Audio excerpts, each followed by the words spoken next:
Para saudara dan saudari yang Tuhan cintai, selamat pagi dan selamat bertemu lagi dalam renungan harian dari Paroki Santo Fransiskus Assisi APO, edisi hari Rabu, tanggal 26 November 2025, dalam masa biasa yang ke-34. Mengawali hari yang baru ini, kita hendak mendengar dan merenungkan sabda Tuhan. Marilah sebelum kita mendengar dan merenungkan sabda Tuhan, kita berdoa. Dalam nama Bapa dan Putra dan Roh Kudus. Amin. Allah Bapa yang Maha Kuasa, Engkau menghadirkan sabdamu dalam diri Yesus Kristus, Putramu. Semoga sabdamu yang telah diwartakannya itu mencerahkan budi dan hati kami.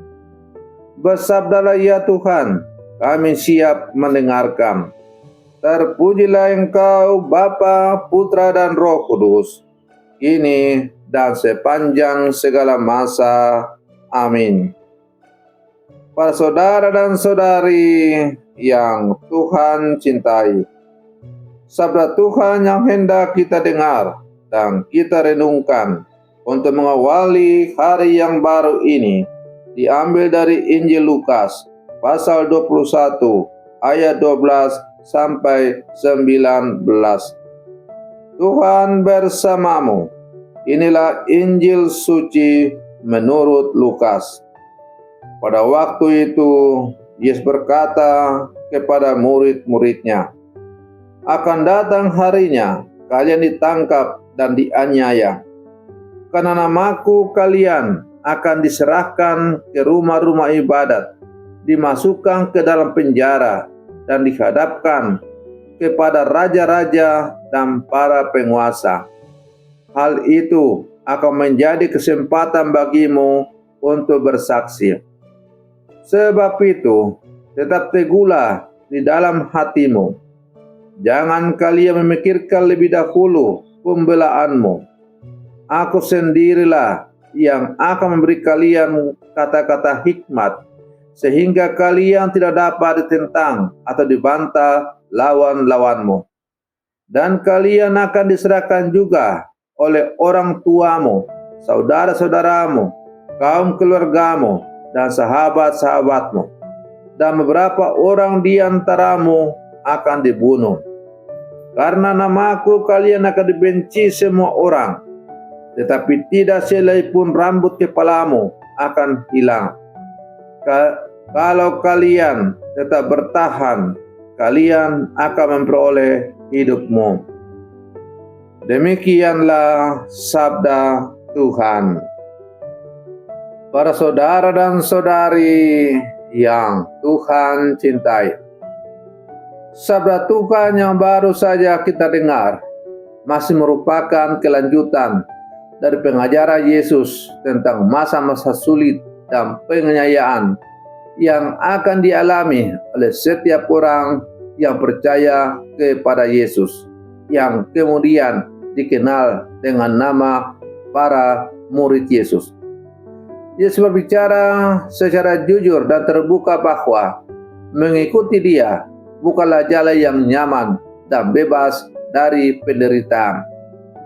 Yesus bersabda, "Kamu akan diserahkan bahkan oleh orang tuamu, saudara-saudaramu, sanak saudaramu, dan sahabat-sahabatmu, dan beberapa di antara kamu akan dibunuh." Perkataan Yesus ini sungguh terasa berat. Tetapi sesudah menggambarkan realitas yang keras, Yesus memberi janji dan pengharapan. "Tetapi tidak sehelai pun dari rambut kepalamu akan hilang. Dengan ketekunanmu, kamu akan memperoleh hidupmu." Yesus tidak menjanjikan jalan yang mudah, tetapi Ia menjanjikan keselamatan bagi yang tekun dan setia sampai akhir. Para saudara dan saudari yang Tuhan cintai, Menjadi pengikut Yesus bukanlah jalan yang mulus, tetapi jalan yang penuh liku-liku atau jalan salib. Yesus tidak menipu para murid dengan janji palsu. Sejak awal ia berkata bahwa akan ada penolakan, fitnah, penganiayaan, pengkhianatan, bahkan dari orang terdekat.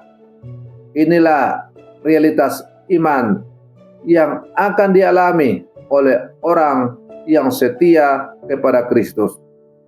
Mengikuti Yesus berarti siap berjalan di jalan salib, bukan jalan kemewahan. Siap menderita demi kebenaran, bukan mencari kenyamanan. Siap dibenci karena namanya, bukan dicintai semua orang. Banyak orang ingin menjadi murid Yesus hanya di saat hidup baik, tetapi mundur ketika ada kesulitan. Tetapi cinta sejati tampak saat tetap setia dalam penderitaan. Para saudara dan saudari yang Tuhan cintai, melalui penderitaan dan ujian adalah merupakan kesempatan untuk memberi kesaksian tentang iman kita. Yesus bersabda, hal itu akan menjadi kesempatan bagimu untuk memberi kesaksian.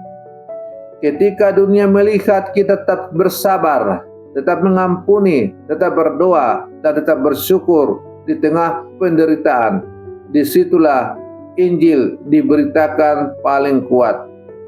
Kesaksian paling menyentuh bukan dari kata-kata indah, tetapi dari hidup yang setia dalam badai. Setiap air mata yang kita bawa kepada Tuhan, setiap salib yang kita pikul dalam iman, menjadi kesaksian yang mengubah hati setiap orang. Para saudara dan saudari yang Tuhan cintai, meskipun kita akan menghadapi berbagai tantangan sebagai murid Yesus, namun Tuhan menyertai kita dan memberi kekuatan. Maka Yesus lalu melanjutkan sabdanya, Aku sendiri akan memberikan kepadamu kata-kata hikmat. Artinya, kita tidak sendirian. Saat kita merasa lemah, Tuhan memberi kekuatan. Saat kita tidak tahu harus berkata apa, Roh Kudus memberi hikmat. Saat kita terjatuh, Tuhan mengangkat kita. Yesus tidak menjauhkan penderitaan, tetapi memberi kekuatan untuk menanggungnya.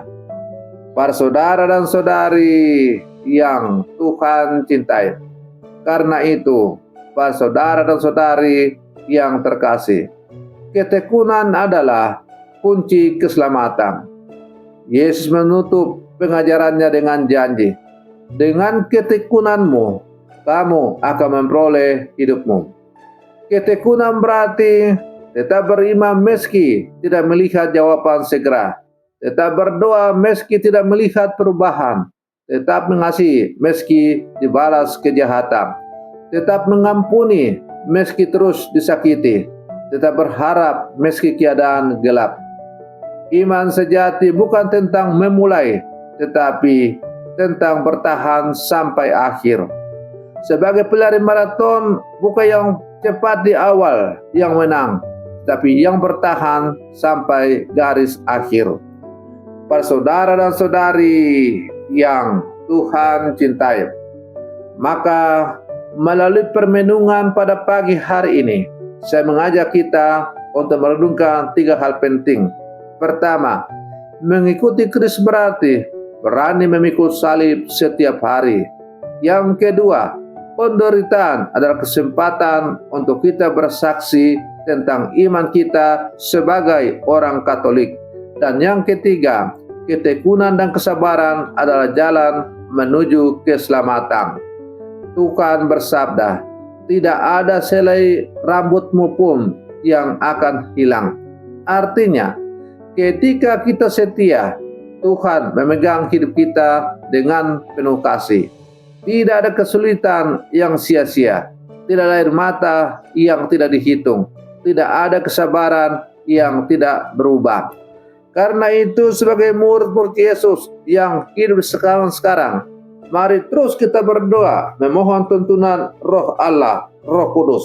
Semoga kita tetap setia dalam segala dinamika kehidupan beriman yang kita alami, agar kita semakin layak disebut sebagai murid-murid Yesus yang sejati. Selamat pagi, Tuhan Yesus memberkati kita semua.